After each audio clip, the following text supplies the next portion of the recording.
Hey guys, it's Hannah. This week I'm going to be transforming my friend Reika's dining room into this beautiful classy space.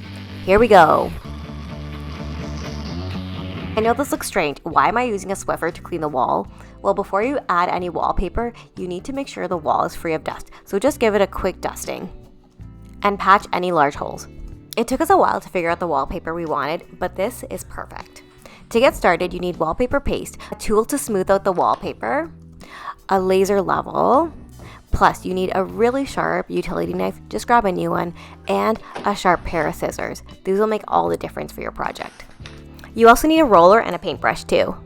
The most important thing for setting up your wallpaper is actually to make sure that very first panel goes on straight and level. So set up your laser level and make sure that the edge there will line up with the laser level.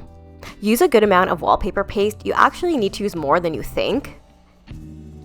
You use a roller for all the big spaces, but sometimes the edges don't get enough paste with the roller, so go in with your brush and add more paste so that all those edges get stuck down. You might also have sections where the wallpaper starts to peel up as they dry, especially on the edges if you didn't get all the way there. Just apply some more wallpaper paste and stick your wallpaper firmly down. Once you get the panel hung in the right position, then you can go ahead and really smooth everything out. I don't really press the paste down until I'm 100% sure of the position. And then I first go in with my hands, and then I'll actually use my tool to get all the air bubbles out.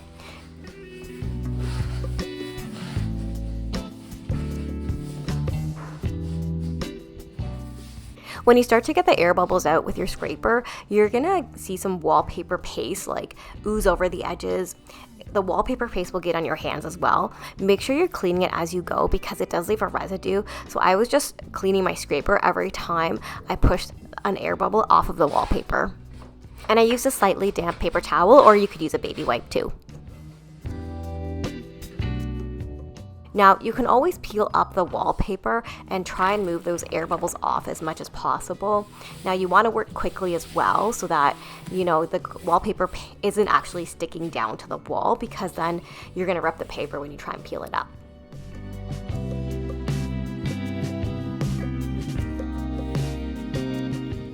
Work my way around the room, I realized that I made a mistake. You should not cut the wallpaper when the paste is still wet, because as you can see, I got this kind of jaggedy edge when I trimmed it with my X-Acto knife. You want to make sure you get a nice clean edge, and the only way to do that is after the wallpaper paste is dry. And the paper is more susceptible to breakage and rippage, like I got in this tiny corner.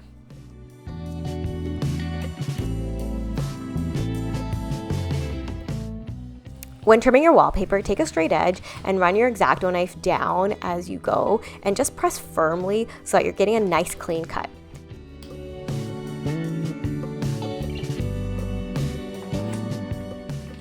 Paste the wall wallpaper is different than pasting the wallpaper. In this case, I actually like pasting the wall because the edges were not sticky and it was easy to cut off the excess since they weren't stuck down to any of the door frames or the board and batten. If some of those edges pull up while you're trimming them, don't worry, just grab some more paste and add the paste to the wall and glue it down.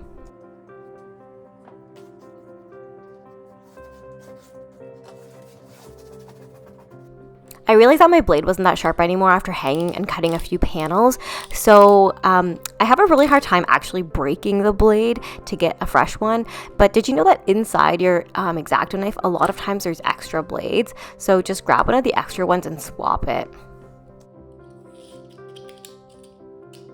You're definitely going to have to work around some outlets, so make sure you take the plates and the screws off, put them in a Ziploc bag, and put them in a safe place. Now, working on outlets is definitely more of an art than a science, so give yourself a big block of time so that you don't, ruin the wallpaper and you get a nice clean finish. When working on the outlets, just put wallpaper paste at the top 1/3 because you want to hang the top of the wallpaper first, and you actually need a really good amount of glue because as you can see here, it's slowly peeling off and then it falls down. So make sure you have like a good amount of paste there, and then once it's adhered, then you can start working closer to the outlets. So we've got our brand new fresh blade, and we're gonna make an X in the middle of the outlet. You're only gonna make an X where you can actually feel the plate, so don't go beyond those edges. Now slowly start to peel it back. always make the cut smaller at first because it's easier to gradually increase it, but once it's too big, it's kind of like, uh-oh. I'm cutting off these small triangles. I'm just going really slowly and giving myself lots of time to get a nice precise cut.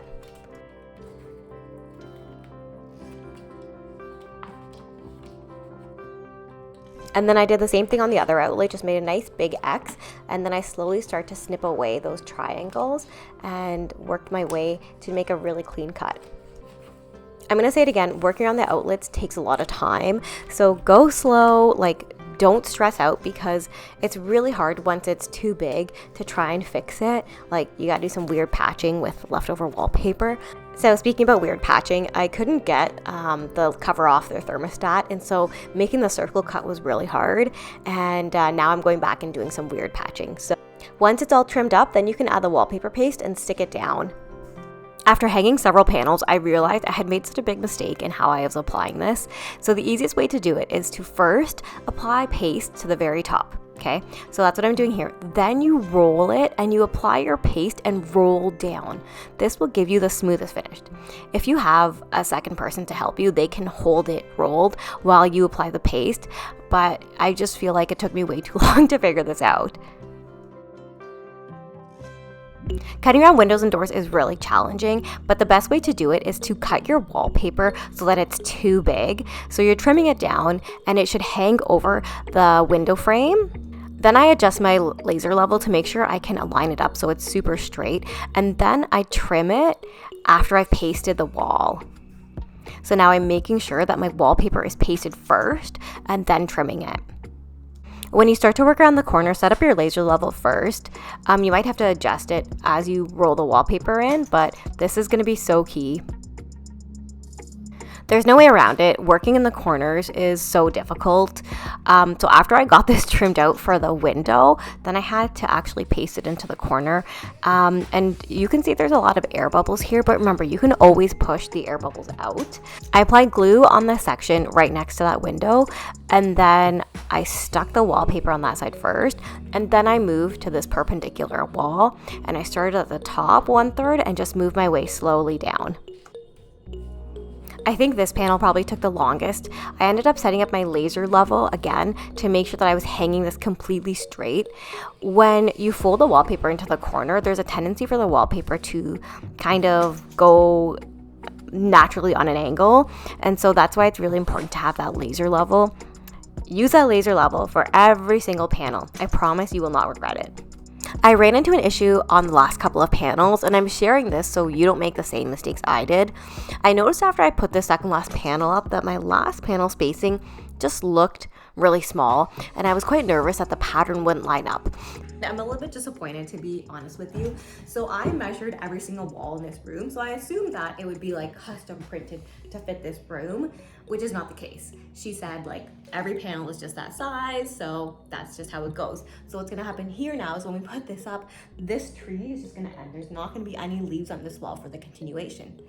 Now, if you are interested in getting this wallpaper, because I think the wallpaper is still beautiful, what I said to her is that you should put on your Etsy shop that like, you know, pick the first wall to be the one where like you want the seam to be nice, because if I had known that, then I wouldn't have picked this to be my last panel.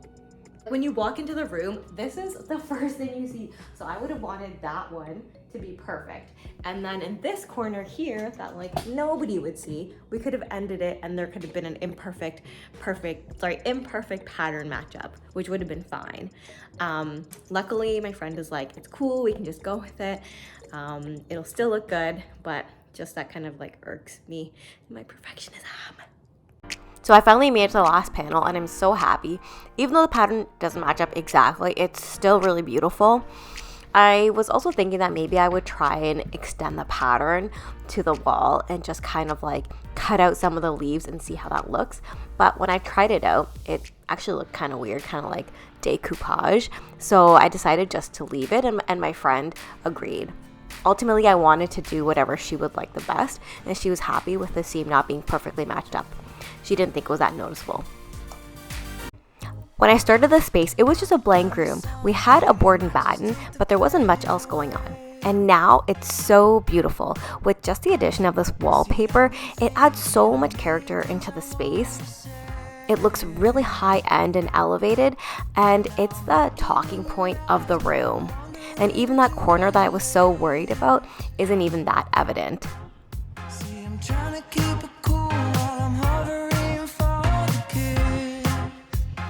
If you want to add a focal wall in your space, but you're not comfortable with power tools, I definitely think that wallpaper or a mural is such a great way to add so much personality. And if you love this project, give it a like, and I'll see you next time for my next DIY.